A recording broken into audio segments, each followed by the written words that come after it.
সালের 7ই নভেম্বর ছিল বাংলাদেশের শত্রু এবং মিত্র চিহ্নিত করার দিন।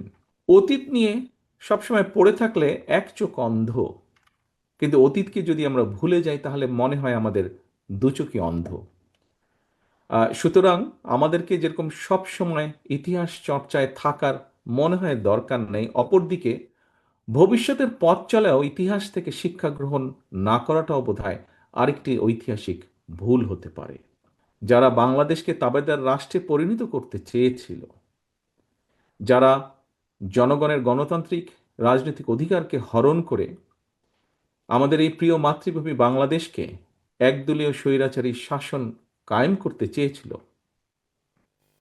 যারা দেশের শৌর্য, বীর্য, সাহস এবং সম্মানের প্রতীক বাংলাদেশ সেনাবাহিনীর গৌরবকে ভুলুণ্ঠিত করতে চেয়েছিল, 1975 সালের 7ই নভেম্বরের এই দিনে দেশপ্রেমিক সিপাহী জনতার ঐতিহাসিক বিপ্লবের মাধ্যমে তাদের পরাজয় ঘটেছে।